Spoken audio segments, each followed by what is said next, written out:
All right, this is your circles part of your review. We're going to start off with a couple definitions. We're going to talk about circumference first. This is going to be the distance around the circle.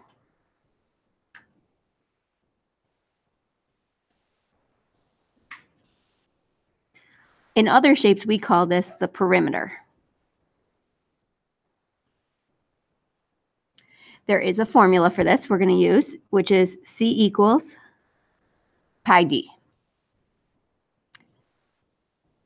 All right, area, this is the space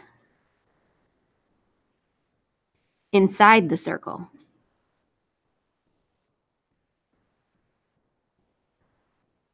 Again, there's a formula for this. We're going to use A equals pi r squared. Now, there will be a reference sheet that you get the formulas for both of these on when you take the New York State exam or the final exam, but there is a way to remember this. We like to say that cherry pie is delicious, or apple pies are too, and that will give you the two formulas if you memorize it that way. All right, first set of examples. These two questions are asking us to find the circumference and round our answer to the nearest tenth. So let's start with this first circle. Before we even begin, we have to have a box with all of our information in it. And the two things I need to know are the radius and the diameter. So the radius is halfway across the circle, so that would be our 5. Diameter is the full length across the circle, so 5 times 2 is 10. It would be double the radius. So there's our information. Now let's use our formula. We have C equals pi d since we're finding circumference. So pi times 10. I'm going to bring my calculator in since it does ask me to round. I'm going to use the pi button on the calculator. I never use 3.14, just the pi button on the calculator. So that gives us 31.4159264. You're going to write down whatever you see in that calculator. Now it's asking us to round to the nearest tenth. So we're going to say C is approximately equal to, whenever we round, we use that approximately equal to sign. This is the tenths place value. So we look at the 1, 5 or above, give it a shove, 4 below, let it go. So our answer is 31.4, and this would be meters. And that would be our answer.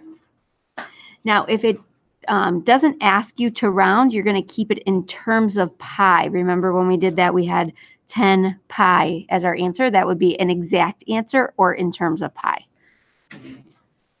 All right, number 2, this circle, we're going to start off by identifying our radius and our diameter. This time it goes all the way across the circle. That's the diameter. Half of that is the radius, which is 9. All right, we're finding circumference again. So C equals pi d. The diameter is 18. So I'm going to bring my calculator. 18 times pi. I'm going to write down whatever number I see in my calculator.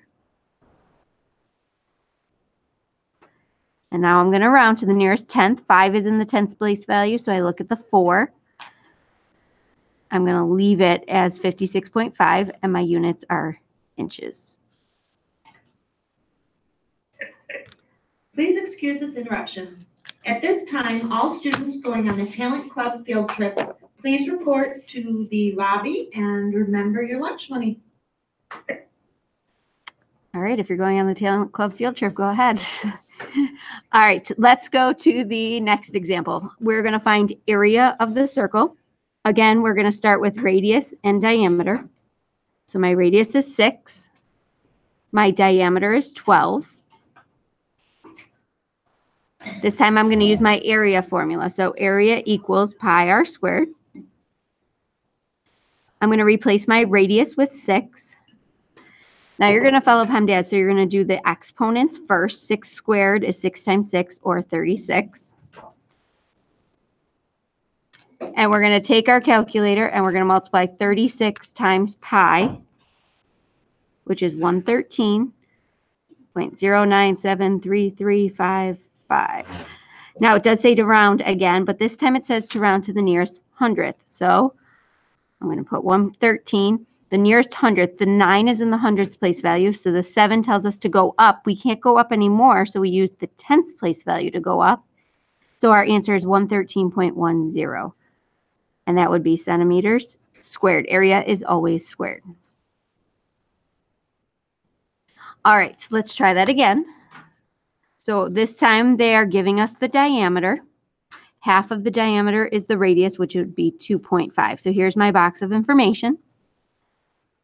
And let's start with our formula. So area equals pi r squared. So the radius is 2.5. We're going to square that. So I'm going to take my calculator. 2.5 squared gives us 6.25. And we're going to multiply that by pi. So we get 19.6349548. And let's round to the nearest hundredth, which would be 19.63, and that's centimeters squared. All right, last two. This time we're going to change it up. We're actually going to find radius and diameter given the circumference or the area. So this one says find the radius or diameter of a circle who has a circumference of 8 pi. So C is 8 pi. Now, since they're giving us the circumference, we're going to use the circumference formula. C equals pi d. This value right here is your circumference. So I'm going to replace my C with 8 pi. Pi and d stay the same because we don't know the diameter. That's what we're trying to find. So to solve for d, we're going to divide both sides by pi. The pi's cancel out. The pi's cancel out. We're left with 8 on the left and d on the right.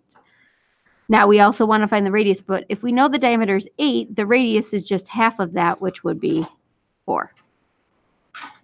All right, let's practice this again. This time it says radius and diameter, and the area is 18 pi. So we're going to round to the nearest whole number. So if they're giving us area this time, we're going to use the area formula. And since this is our area, I'm going to put it in place of A. So 18 pi is equal to pi r squared. I want to solve for r, so let's get rid of the pi's first. Pi's cancel out, you're left with 18.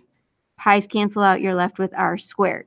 Now to undo an r squared, we're going to take the square root of both sides. So square root of r squared is r. So let's take the square root of 18, and it's going to give you a nice long number. Go ahead and write that down on your paper. Okay, now we're not going to do any rounding yet. We always do that at the end. And since that's the radius and I want to know the diameter, I'm just going to multiply that by 2, write that long answer down. And now we're at the end, so let's round. We're rounding to the nearest whole number, so 4.2 becomes 4,